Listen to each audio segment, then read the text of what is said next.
BT batch తెలంగాణను లూటీ చేసిందని ఎమ్మెల్సీ కవిత చేసిన వ్యాఖ్యలకు కౌంటర్ ఇచ్చారు కూకట్పల్లి ఎమ్మెల్యే మాధవరం. కవిత నోరు అదుపులో పెట్టుకోకుంటే ఆమె చిట్టా మొత్తం చదివేస్తా అన్నారు. ఎందుకొచ్చి బీటీ బ్యాచ్ తెలంగాణ డెవలప్ చేయడానికి వచ్చినోడు ఎవరు ఇట్లా ఉండరు. మరి 10 ఏళ్ళల్లో చాలా డెవలప్ చేసి ఉండొచ్చు.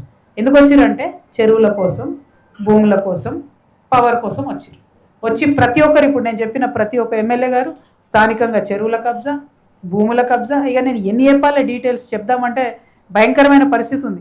ఇక్కడ మొత్తం కుత్బులాపూర్ని అయితే కబ్జాలపూర్ అని పెట్టేసారు. కూకట్పల్లి మొత్తం బ్లూ షీట్స్, ఎక్కడ చూడు బ్లూ షీట్సే. ఏం బ్లూ షీట్స్ ఏందో అర్థమే కావు, అన్ని బ్లూ షీట్స్ ఉన్నాయి ఎక్కడ చూస్తే అక్కడ. నీ బండారం ఇప్పితే మొత్తం ఈ నుంచి మొత్తం తెలంగాణ నుంచి ఢిల్లీ దాకా ఇప్పితే తట్టుకోలేవు నువ్వు.